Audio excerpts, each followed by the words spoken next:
हे दोस्त, कैसे हो? मैंने इस वीडियो में ऑपरेटर्स के बारे में बात किया है। ऑपरेटर्स क्या होता है जावास्क्रिप्ट में, ऑपरेंड्स किसको कहते हैं, ऑपरेटर्स कितने प्रकार के होते हैं, जैसे अरिथमेटिक ऑपरेटर, लॉजिकल ऑपरेटर, ये सभी के बारे में मैंने समझाया है और एग्जाम्पल के साथ समझाया है। आशा तुमको वीडियो पसंद आएगा। जिनको नहीं पता, मैं अपने चैनल में जनरेटिव एआई कोर्स का एक प्लेलिस्ट स्टार्ट किया है, कोर्स स्टार्ट किया है, उसका एक पार्ट है ये। तो तुमको अगर जनरेटिव एआई कोर्स में इंटरेस्ट है भाई, तो जाओ, डिस्क्रिप्शन में तुमको इसका लिंक मिल जाएगा, उस प्लेलिस्ट को सेव करो और सीखो उससे। ठीक है, चलो अब वीडियो की तरफ। कैसे हो दोस्त। आज हम लोग बात करेंगे, हमारा एजेंडा आज का ऑपरेटर्स इन जीएस। ऑपरेटर्स के बारे में समझेंगे। ऑपरेटर्स होता क्या है, कितने टाइप के होते हैं। तो चलो शुरू करते हैं वीडियो को। देखो, ऑपरेटर्स क्या होता है। ऑपरेटर्स वो होता है भैया जो एक्शन परफॉर्म करता है ऑपरेंड्स में। ऑपरेंड्स क्या होता है, मान लेते हैं आ, मान लेते तुमको कि 5 + 5 + 2। तो देखो, ये जो 5 और 2 है ना, ये हो गया ऑपरेंड्स। ठीक है, और ये प्लस जो हो गया ये हो गया ऑपरेटर। मतलब जो ऑपरेंड्स, ये ऑपरेंड्स हो गया 5 और 2, और उसमें प्लस इक्वल्स टू कितना हो जाएगा, इक्वल्स टू 7। 7 आया, एक एक्शन परफॉर्म हुआ। दो ऑपरेंड्स के बीच में एक एक्शन परफॉर्म हुआ, क्या एक्शन परफॉर्म हुआ, प्लस का। ठीक है, जिससे क्या आया, 7 आया। तो इसको हम लोग ऑपरेटर कहेंगे। ठीक है, operator performs action on operates, इस चीज को हम लोग ऑपरेटर कहेंगे। ठीक है, इस चीज को इक्वल्स टू को हम लोग ऑपरेटर कहेंगे। समझ गए, इसको ऑपरेटर कहते हैं। ऑपरेटर कितने प्रकार के होते हैं आओ जान लेते हैं। ठीक है, जो जावास्क्रिप्ट में होता है, सबसे फर्स्ट में होता है अरिथमेटिक ऑपरेटर। अरिथमेटिक ऑपरेटर में ये सब आता है, addition, subtraction, multiplication, division, modulus, exponential. ठीक है, एक एक करके जानते हैं। देखो, जैसे वेर A = हम लोग डालते हैं 10। ठीक है, वेरिएबल तुम्हें याद होगा, B =20।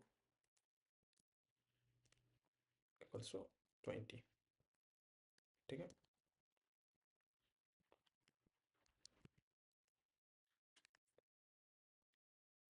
क्या हुआ, 30 आंसर आया। ठीक है, A + B किए। ठीक है, अरिथमेटिक ऑपरेटर का हम लोग यूज कर रहे हैं और इसमें हम लोग प्लस का यूज कर रहे हैं। प्लस से क्या होता है, दो वेरिएबल हम लोग बनाए और दो वेरिएबल को हम लोग प्लस कर सकते हैं। तो क्या हुआ यहाँ पर, ऑपरेंड्स क्या हुआ, 10 A और B, 10 और 20, और ऑपरेटर हुआ प्लस। ठीक है, तो भैया ये एडिशन वाला हो गया, ये एडिशन वाला हो गया, अरिथमेटिक में एडिशन वाला ऑपरेटर हो गया। ठीक है, सेम हम लोग करते हैं भाई किसके लिए, सब्ट्रैक्शन के लिए।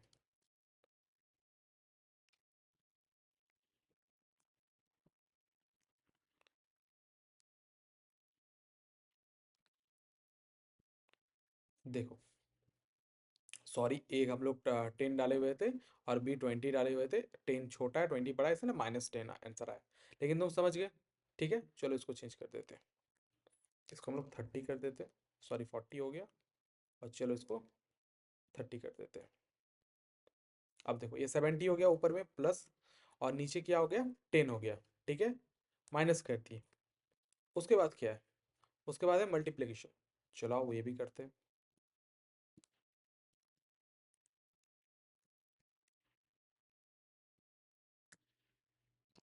मल्टीप्लिकेशन में एक्स नहीं लगाया जाता, जो हम लोग नॉर्मली लगाते हैं उसमें हम लोग लगाते हैं ये। ठीक है, स्टार।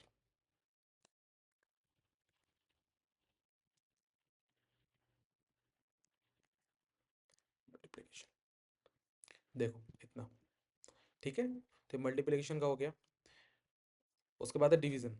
अब डिवीजन के बारे में भी देख लेते हैं, थोड़ा सा कम कर देते हैं। अब धीरे धीरे कम कर देते हैं, इसको मान लेते हैं अभी। अभी ये सबको भी रहने दो। ये डाल देते हैं तुम्हारा 12, तुम लोग को समझाने के लिए, इजी वे में तुमको समझ में आएगा इसीलिए। और ये डाल देता हूँ मैं अभी 4। ठीक है, अब भाई डिवीजन करते हैं। डिवीजन,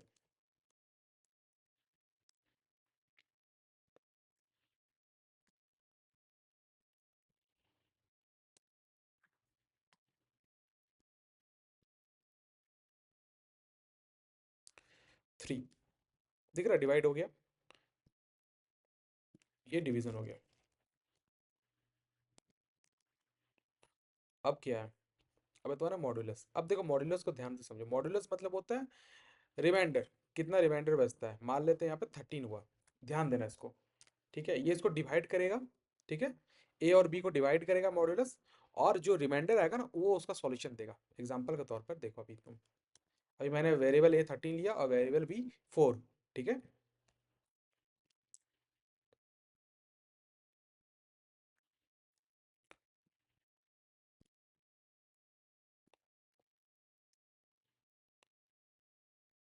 देखो 1, 4 3 जा 12 होता है, और जो 1 बचा वो क्या हो गया, रिमाइंडर हो गया इसका।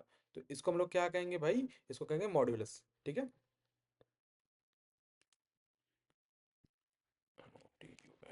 मॉड्यूलस समझ के, ये रिमाइंडर देता है, दो को जो डिवाइड करता है, उसके बाद जो बचता है वो उसको उसका आंसर देता है, इसीलिए इसका आंसर 1 आया। और लास्ट है एक्सपोनेंशियल। ये क्या करता है, देखो ये क्या होता है, जैसे देखो ये पहले ही दे दिया एग्जांपल के तौर पर, ये 5 5 और ये 2 दे देता हूँ मैं आपको, 2, गौर करना, 25, मतलब 5 का पावर 2, 5 का पावर 2 हो गया, 5 ए है और बी 2 है, तो 5 का पावर 2 हो गया, तो 5 इंटू 5 क्या हो गया, 25। तो एक्सपोनेंशियल क्या करता है, पावर दे देता है, यही इसका काम होता है। समझ गए, ये सब आता है अरिथमेटिक ऑपरेटर्स में। इतना समझ में आ गया। चलो, addition subtraction multiplication division modulus exponential मैंने तुमको बता दिया। अब है असाइनमेंट ऑपरेटर। असाइनमेंट ऑपरेटर क्या करता है, वैल्यू देता है, ठीक है, वैल्यू असाइन करता है वेरिएबल में, ठीक है, वैल्यू असाइन करता है वेरिएबल में। जैसे अभी यहाँ पर तुम देखो, यहाँ पे गौर करो कि मैंने वेरिएबल ए का वैल्यू क्या दिया, 5 दिया, तो ये मैंने किससे दिया, ये इक्वल्स टू के थ्रू हुआ, तो ये हो गया तुम्हारा क्या, असाइनमेंट, ठीक है। ये हो गया तुम्हारा असाइनमेंट ऑपरेटर, इक्वल्स टू वाला असाइन किए हमने, असाइन वैल्यू मैंने क्या किया, एक वैल्यू असाइन किया ए को 5 का, तो ये जो इक्वल्स टू है ना, ये आ गया असाइनमेंट ऑपरेटर में, ठीक है। उसके बाद ऐड एंड असाइन, एग्जांपल के तौर पर, चलो इसको हटाते हैं, ठीक है। एक्स इक्वल्स टू 5 रखा मैंने, ठीक है, एक्स का वैल्यू 5 है। अब मैं क्या करूंगा, ऐड करूंगा और असाइन करूंगा, ऐड भी करूंगा और असाइन भी करूंगा, देखो कैसे, एक्स प्लस, सॉरी 5, गौर करना,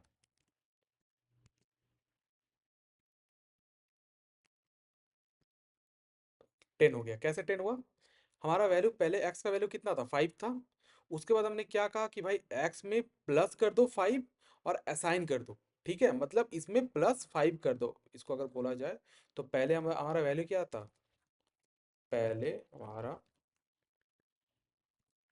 एक्स का वैल्यू 5 था, उसके बाद हमने इसमें प्लस, सॉरी प्लस 5 असाइन कर दिया, यानी अब इसका वैल्यू 10 हो गया, ठीक है। पहले x का वैल्यू 5 था, उसके बाद हमने क्या किया, 5 को प्लस करके असाइन कर दिया, मतलब प्लस 5 असाइन कर दिया, तो अभी इसका होगा क्या हो गया, वैल्यू हो गया तुम्हारा 10, वैल्यू हो गया 10, ठीक है। तो ये हो गया add and assign. Subtract and assign का भी यही काम होता है। एग्जांपल के तौर पर यहाँ पे मैं अगर अभी रखता हूँ 10 और यहाँ पर माइनस, ठीक है, तो इसका क्या होगा देखो, 5, पहले इसका वैल्यू कितना था, 10 था, उसके बाद हमने कहा कि -5 कर दो और उसको असाइन कर दो, तो 10 से 5 चला गया तो बचा कितना, 5, ठीक है। सेम चीज होगा वही मल्टीप्लाई में और डिवाइड में भी, ठीक है दोस्त, समझ गए। यही है असाइनमेंट ऑपरेटर। पहले हम लोग असाइन, एक असाइन करते हैं, असाइन के लिए इक्वल्स टू है, बाकी बात ऐड करने के लिए, सब्ट्रैक्ट करने के लिए मल्टीप्लाई, और डिवाइड करने के लिए असाइनमेंट के थ्रू, ठीक है। उसके बाद हो गया comparison operator, use to compare two values, ठीक है। ये क्या होता है, दो वैल्यू को हम लोग कंपेयर करते हैं और इसका जो आंसर आता है ना, बूलियन में आता है, या तो ट्रू आता है या तो फॉल्स आता है। जैसे जैसे ध्यान दो, जैसे मान लेते हैं वेर ए इक्वल्स टू 5, ठीक है, और वेर बी इक्वल्स टू 5, ठीक है। देखते हैं फर्स्ट क्या है। फर्स्ट इक्वल टू लूजली, ठीक है, लूजली और स्ट्रिक्टली मैं तुमको बताऊंगा, समझाऊंगा। अभी एग्जांपल के तौर पर अभी मैं अगर से पूछता हूँ console डॉट लॉग, नहीं इसको पहले ना ऐसे देता हूँ,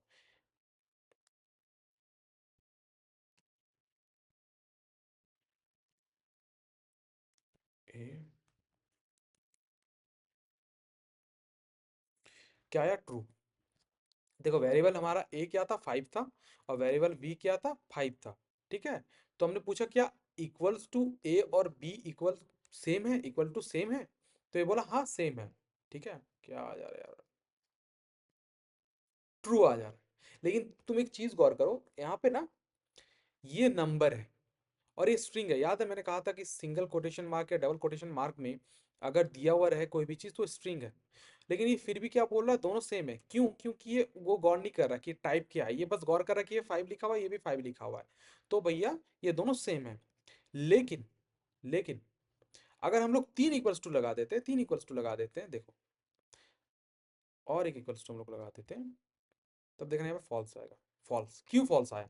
अब वो टाइप भी देखने लगा। 3 इक्वल्स टू जब देखते देते हैं ना, तब ये टाइप भी देखता है कि ये 5 तो भाई नंबर है और दूसरा भैया स्ट्रिंग है, तो स्ट्रिंग और नंबर तो सेम नहीं हो सकता, इसीलिए इसका क्या आया, फॉल्स आया वैल्यू, ठीक है। तो एक क्या हो गया, एक हो गया इक्वल्स टू जो लूजली वैल्यू है कि अगर हमको तुमको टाइप नहीं चेक करना तो इसका काम करो, और अगर तुमको टाइप भी देखना है कि भैया दोनों क्या एक स्ट्रिंग एक नंबर है, तो क्या दोनों सेम है, तो बताएगा दोनों सेम नहीं है। तो तुमको अगर टाइप भी देखना है तो भाई स्ट्रिक्टली इक्वल का यूज करो, ठीक है। ये नॉट इक्वल टू है लूजली और ये स्ट्रिक्टली नॉट इक्वल का। अभी देखो एग्जांपल के तौर पर कि अभी हम लोग अगर पूछते हैं इससे,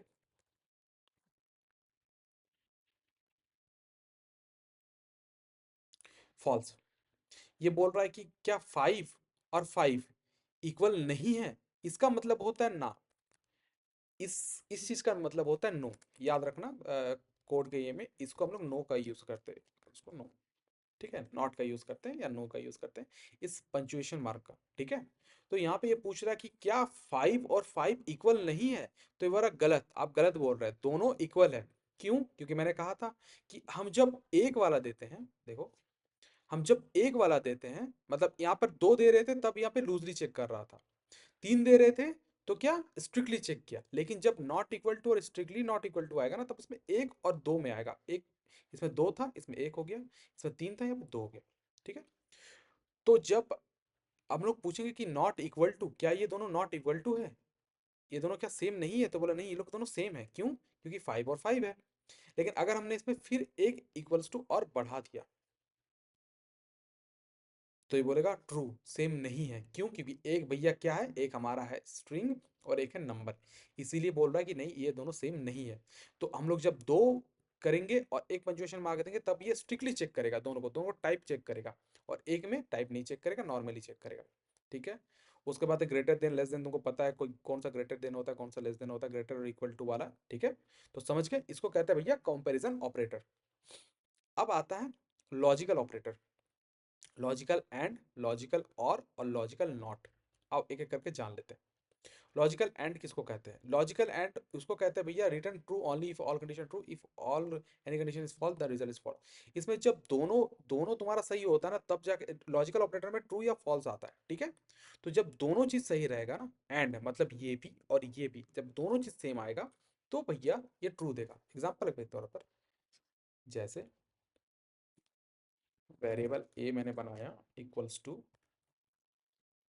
10 और वेरिएबल बी 20, ठीक है। अब मैं यहाँ पे लिखता हूँ console डॉट लॉग, ए जो है वो बड़ा है किससे, 5 से, एंड देखो ये क्या लिखा हुआ है, एंड बी जो है बड़ा है किससे, 10 से।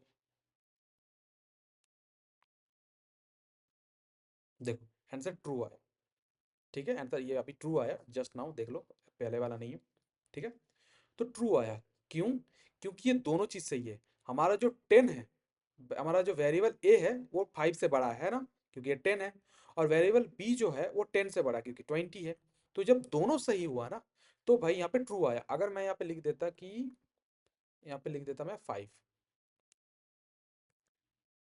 5,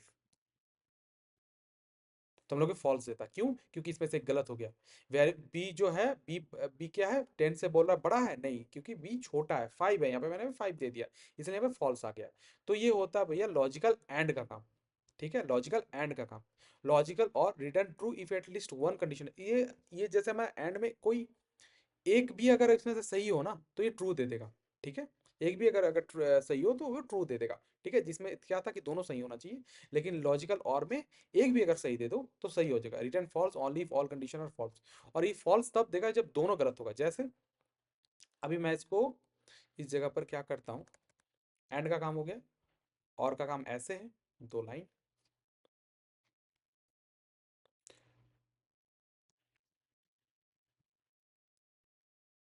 ट्रू। क्यों ट्रू है? क्योंकि यहाँ पर ये एक सही है। ठीक है, ये गलत है, ये अब मैंने देखो पुराना ही चीज है, P5 है और 10 से तो ये बड़ा नहीं है, लेकिन ये सही है, इसीलिए ट्रू दे रहा है। हमने और का यूज किया है, और में क्या होता है कि एक भी अगर सही होता है तो भैया वो सही होता है, इसीलिए हमने यहाँ पे क्या आया, हमें ट्रू मिला। ठीक है, लेकिन अगर अगर मैं यहाँ पे दे देता हूँ ट्रू, तो देखो क्या है, फॉल्स आया। क्यों? क्योंकि ये भी गलत हो गया। ए हमारा ट्रू है और यहाँ पे मैं कह रहा हूँ ए जो है 5 से बड़ा है, और ये बी हमारा 5 है और यहाँ पे मैं कह रहा हूँ बी जो है 10 से बड़ा है। तो जब दोनों गलत हो गया तो और वाला जब लगा होगा लॉजिकल और, तो दोनों को ही गलत जब आएगा तो फॉल्स आ जाएगा इसका। ठीक है, और थर्ड है logical not. Reverse the Boolean value of A. इसमें कुछ नहीं होता, देखो जैसे मैं कह रहा हूँ वेरिएबल ए इक्वल्स टू, बताता हूँ, ट्रू। ठीक है, ये क्या है देखो, reverse the boolean value of a condition if the value is true, if written false, if it's false, if written true। मतलब इसमें क्या, अगर कोई false होगा तो उसको true बताएगा, अगर true होगा तो उसको false बताएगा। ठीक है, जैसे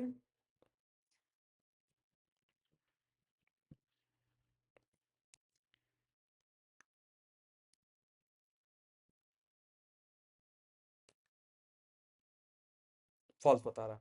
ठीक है, ये क्योंकि हमारा true है तो इसीलिए false बता रहा है। अगर यहाँ पे मैंने false लिखा होता तो देखो ट्रू बताता। इसमें कुछ नहीं होता, तुम जो वेरिएबल को दिए हो, फॉल्स दिए हो, उसके बाद अगर तुम ये दोगे, ठीक है, अगर तुम लॉजिकल नॉट का यूज करोगे तो ये उसका चीज को उल्टा करके बताएगा। बस इतना ही है। ये फॉल्स है इसलिए ट्रू हो गया, अगर यहाँ पे मैं ट्रू लिखूंगा तो ये फॉल्स हो जाएगा। बस इतना ही था भैया लॉजिकल ऑपरेटर। इसके बाद आता है यूनरी ऑपरेटर और टर्नरी ऑपरेटर। इसको मैं ना सोच रहा हूँ कि एक सही सा प्रॉपर वीडियो बना दूंगा जिसमें तुमको समझ में आएगा अच्छी तरह से। तो ये दोनों को हम लोग बाद में रखते हैं, ये दोनों को मैं इफ एल्स भी आ जाएगा इसमें, और इंक्रीमेंट डिक्रीमेंट वाला भी आ जाएगा, तो इसको मैं अच्छी तरह से तुमको समझाऊंगा। इसलिए इसको मैं छोड़ता हूँ, इसको मैं अलग वीडियो में बताऊंगा। अभी बस इतना था। लॉजिकल और तुम्हारा लॉजिकल ऑपरेटर हमने जाना, असाइनमेंट ऑपरेटर जाना, कंपैरिजन ऑपरेटर जाना हमने, ठीक है, अरिथमेटिक ऑपरेटर जाना, और हमने जाना ऑपरेटर क्या होता है। आज का इतना था। आशा तुमको वीडियो समझ में आया होगा। ज़्यादा लंबा वीडियो मैंने इसको रखा नहीं है, 17 मिनट का फिर भी तो बन ही गया है। ठीक है, तो आशा तुमको समझ में आया होगा भाई। और इसके बाद मैं डालने वाला हूँ यूनिरी और टर्नरी ऑपरेटर के बारे में। ठीक है, पसंद आए तो वीडियो लाइक कर देना, शेयर कर देना और चैनल को सब्सक्राइब कर देना। ठीक है।